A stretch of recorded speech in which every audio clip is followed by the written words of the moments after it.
شۆڕشی گوڵان هەردووای نسکۆی ساڵی 75 کە بە معاملەیەکی نێودەوڵەتی کە شۆڕشەکان پێ هینکردین داناین لە حەقەدا ینی ساڵی 76 سەرەتای ساڵی 76 خۆمیشەم لەو کەسانی کە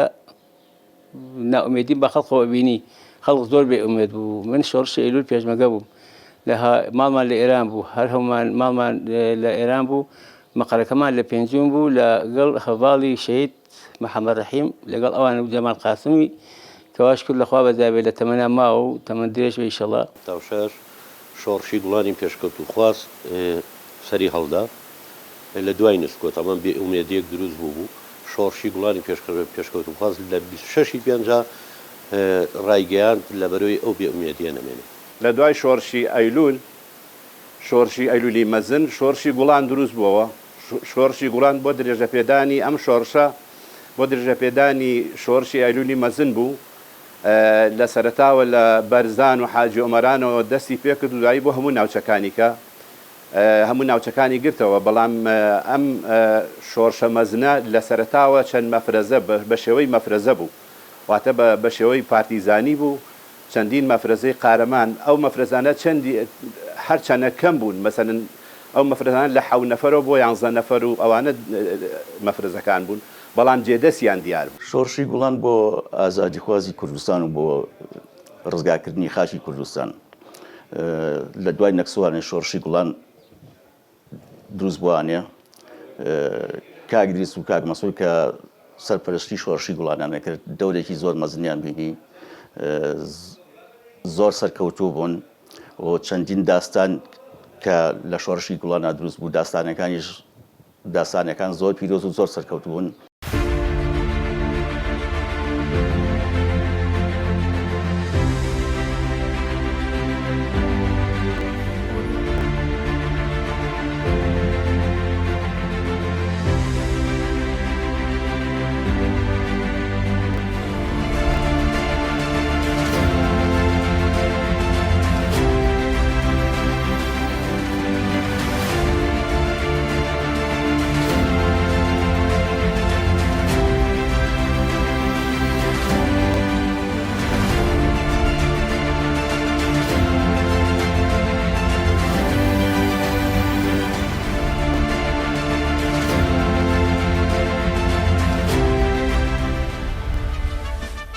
گرنگی شۆڕشی گوڵان لەوەدا بوو کە تاوەکەری شۆڕشی ئەیلول بوو حەزەکەم بابزانن شۆڕشی ئەیلول تاوە شۆڕشێکی درێژخایەن بوو ئەو نسکۆیشان کە بەسەریانی بەڕاستی خەڵقەکە زۆر کە بێتاقەت بوو دوای ئەو خەبات و مادبوون ئەو هەموو شەهید و هێنەی کە تەلەفاتەی کیامان لەسەر خاکی کوردستان بەڕاستی هەردووە بە ئاسانی ئەو خەڵقە وازی نەئهێناکەیتر وازدە شۆڕش بێنێ و وازدە هەموو خەبات و خێنە بێنێ بە حەقەتیش خەڵق هێشتا کوورەی تاما بەڵام زۆر کەس ناومێد بوو بەڵام هەمووی نا ئێمە یەشێک بوون لەو کەسانی کە ئومێدمان هەبوو نورەمان تیا بوو ئەو شۆڕشەکە هەڵگی سایەوانێ قیادەی موقەت دروست بوو کاک بەسوود چوو بۆ مەنتیقەی هاکاری کاکی دیسی ڕەحمەتیش هەر بە بەردەوام خەریکی ئیشوکاری شۆڕشی گوڵان بوو کە ئیمکا بۆ نمونە کە وەختی کە شۆڕشی گوڵان دەستی پێکرد و قووەتی پیا کرد شەید فەتاحی خۆمان ئامری هێزی خەباتی زویس هێژی شۆڕشی ئەیلول ئەو یەشە بوو لەو کەسان کە شەهید بوو لە شاخی منتیقەی لای حاجی عومران ناوە کە شاخێکی زۆر بەناوبانگ بوو ئەوە بگیرە یعنی حکومەت لەو کاتەیە هەر پشتیش کاکە و شوێنە گیرە بە خوێنی شەهید فەتاحتەوە بەتاکید ئەمڕۆ ئەم حکوومەتی هەرێمی کوردستانە بەروبوومی ئەو ڕۆژە مەزنەیە ئەو شۆڕشە مەزنەیە ئەو خوێنی ئەو شەهیدانەیە کە خوێنی خۆیان پێشکەش بە خاکی کوردستان کرد ئەی بەروومی چۆن یارە وەڵا بەروومی هەیە تەمان گرنگی تایبەتی خۆی هەیە تۆ ئەم میلەتەی ئەمە تۆ بینی ڕژێمەیەک لە دوایەکان چەندە زڵیان لەگەلی کورد کردووە هەمیشە خەڵکی ینی میلەتی ئێمە گەنجی خوێنگەرم و خۆڕاگەری هەبووە هەمیشە ورەی تایبەتیان و بە تایبەت هێزی پێشمەرگەی کوردستان ورەیەکی تایبەتیە بووە کە ڕژێمەیەک لە دوایەکان ئەزانن پێشمەرگە چ دەورێکیە بۆ بەڕاستی بە دڵنیایەوە شۆڕشی گۆڵان شۆڕشێکی زۆر سەرکەوتووی گەلی کوردستان بوو گەلی کوردستان زۆر خۆشحاڵ بوو کە بە هەڵگیرستانی شۆڕشی گوڵان بە سەرکەوتنی شۆڕشی گوڵان بە ورەی جەماوەر شتێکی زۆر سەرکەوتوو بوو.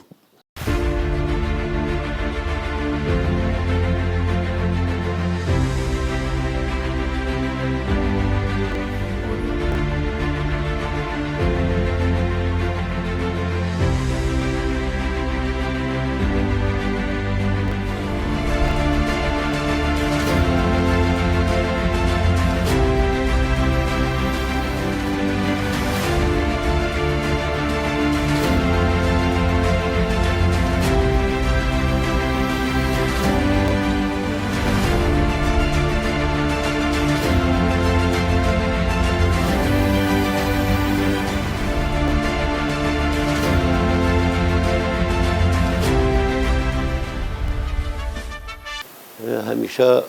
ڕابەرایەتیکردن پێشەوایەتیکردنی هەموو شۆڕشێک بە خەڵکێکی خۆنەویست و بەتوانا و بە ئەزموونە پێ دیارە کاگیدیسی جوانەمە دۆست و دوژمن نەزانێت توانایی ئەم پیاوە کۆڵایی نەچی بووە جەنابی سۆرە و بە هەمان شێوە ئەمانە لە پشتی شۆڕش و پشتیوانی و ڕابەرایەتی شۆڕشیان کردووە گەنج بوون لەو سەردەما بەڕاستی ئەمە گڕوتینەی کەیاوە بە شۆڕشی وڵانی پێشکەوت و خواست بەرهەمەکەی شیە بینین هەموو گەنجە خوێنگەرمە خۆ چۆن لە پێناوی نیشتیمانە گیانی خۆی بەخت کردو خۆی سەرەتا طبعا لە منتیقەی بادینان ئەوناوە سەری هەڵدا چونکە لێەوە لە ئاکاری و لێەوە هیچ قیادەی موقەتدانرا دوای قیادەی موقەت ئیتر کۆنفرانسێک گیرا و لە قەراری هێنا کۆنگرەیە کاک مەسعود هەڵبژێرا بە سەرۆشی حیزب بوو کاتی شۆڕشی گوڵان کاک مەسعود سەرپەرشتی شۆڕشی وڵانیە کرد لە بادینانەوە دەستی پێکرد وردەوردە ئێمەش لە کوردستان لە سلێمانی بە تایبەتی وەکو پێشمەرگەی گوڵان وەکو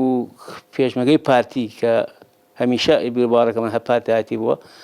گوڵانیش تەبانەوە هەر تاواکەری شۆڕشی ئەیلول بوو ئێمە توانیمان بەڕاستی لێرە چەند چالاکیە بکەین و ئەوە ئاشکرایە و خەڵکی سلێمانیش ئەزانێ واللهی ئەوان خۆیان ڕەمزن ئەوە بە تایبەتی کە هەر ناوەکان ورە بوو بۆ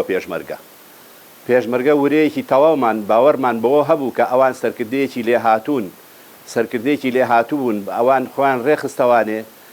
وەکو عەرزم کردن چەند مەفرەزەیەکی سەرەتا چەند مەفرەزەیەکی بچووک بوو بەڵام دوایی بۆ هەموو ناوچەکان گەشتین و هەموو ناوچەکان و لێەوە دەستمان کردو بە شۆڕش ئەوان چووکم خۆیان لە داستانەکانە دایمە بەشدار بوون بەنسبەت پێشمەرگە وورەیەکی زۆر بە پێشمەرگە ئەیرا و پێشمەرگە کە ئەیبینی جەنابی سەرۆک و جەنابی کاگدیز لە داستانەکانە بەشدارن زۆر خۆشحاڵ بوون گڕوتینی زیاتری بە پێشمەرگە ئەبەخشی لە داستانی خوا کورتیشە کە کاک مەسعود خۆی سەرپەرشتی داستانەکەیە کرد کە ئەمە بینی لە ناو جەبهەکەیە بەڕاستیی گەشتی ئێمە گەڕانەوەمان نەبوو لە دوژمن داستانێکی زۆر گەورە بوو داستانێکی زۆر مەزن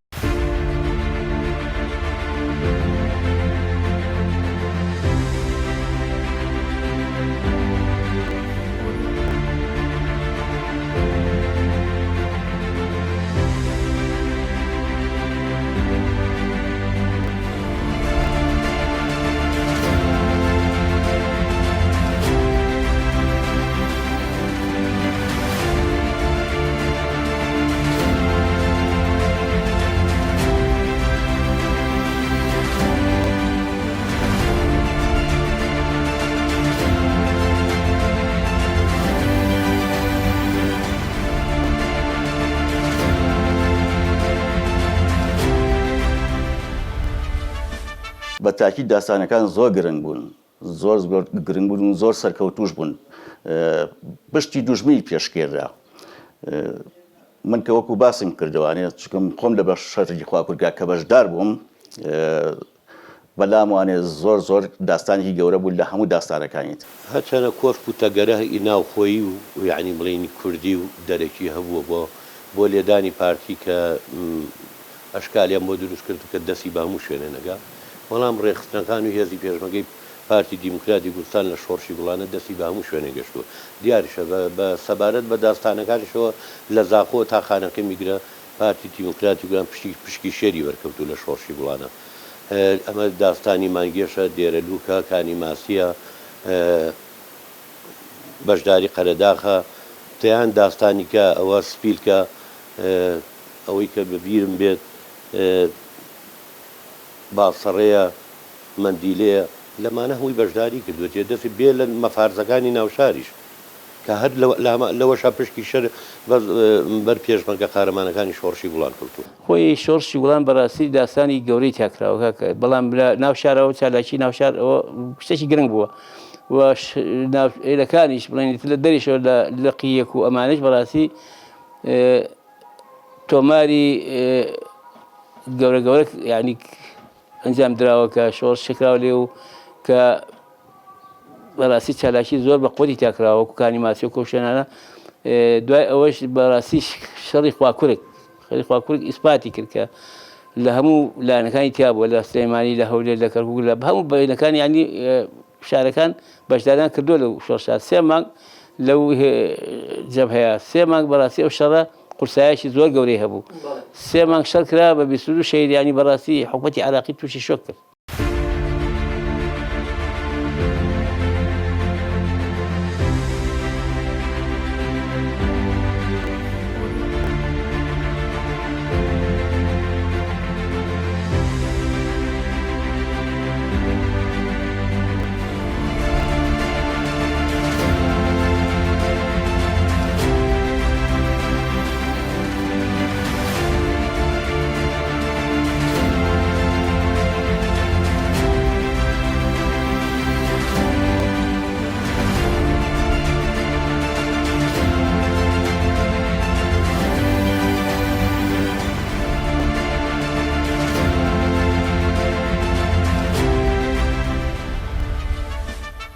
باوەڕتانە بێ دوای هەر چالاکیەک لە منتیقەیەک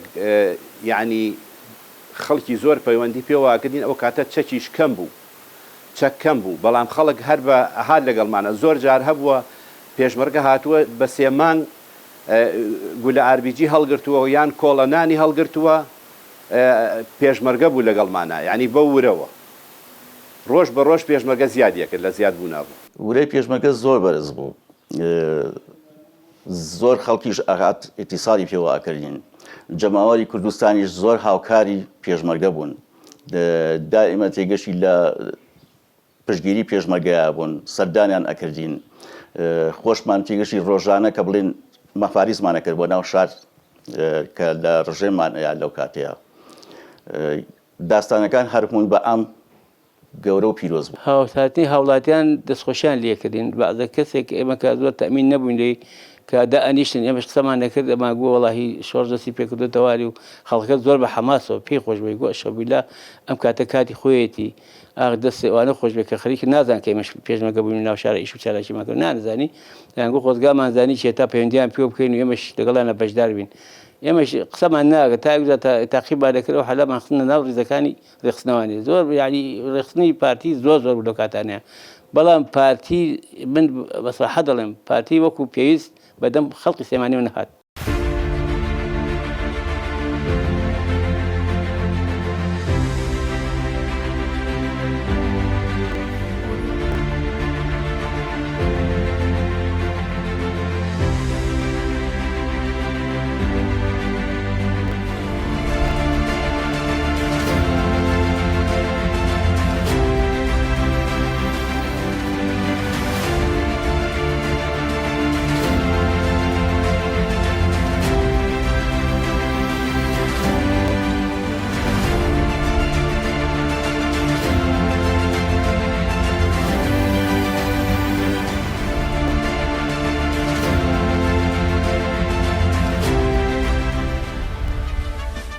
چەکی قورسێ و کاتە کلاشکۆ بوو بیکەیسی بوو دۆشکە بوو هاوەن بوو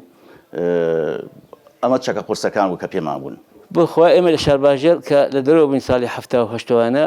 قورسین چەک بەدەستمانەوە بوو ڕەشاشێک بوو کلاشیکۆ بوو ئەو کاتانش بەڕاستی ئێمە چەکمان کەم بوو حەزەکەم بازانین حەزەکەم بەربژێڕمەوە شەید ئەنوێعی نەزار بەڕەحمە بێ هەزار ڕەحمە لەو گۆڕەی بێ مەفرەزەیەش کرد لە منتیقەی بزەنگان و عازەبان لە مدیرناحی هێنیە بەرزنجەیە ڕەشاشێک برێنێ و لەگەڵ چەند کلاشکۆف و دەمانچەوە ئەو شتانە گیرە ئەوە ینی ورەیە بۆ پێشمەرگە و هەم چەکی شیشمان دەستکە و لە منتیقەی لای ماوەتیش لە هێندرا لە حکوومەتی عێراقی بەڵامەوە چەکمان دەست نەکەوە بەداخەوە لەبەرەوەی کاک نەبەز بوو یا کە عوسمانی قادەمنەوەر بێ شابینار بوو بەهۆی بناری ئەوانە بەڕاستی تر نەمانتوانی دەست بە سەرچە کوشتا بگرین بە RPG یەکەم RPG ئێمە بوو کە شەهید ئەنوەری مەجلیس سوڵتان لەو چالاشیا بەشدار بوو و بەڕاستی هەمومان بووین نەکرد بڵین تەنیا پارتی دەیەکێتی و لە پارتی بەڕاستی بوو لەو شەڕە بەشدار بووین. چەکی قورسمان ئەو کاتە بیکەیسی هەبوو لە ساڵی هەشتاکانە RPG هەبوو دۆشکە هەبوو بەس بە مەفرەزە نەبوو لە شوێنی تایبەت لە حاجی ئۆمەرانوانە چەند دۆشکەیەک هەبوو ئینا چێکی قورسمان بەس بیکەیسی و RPG بوو.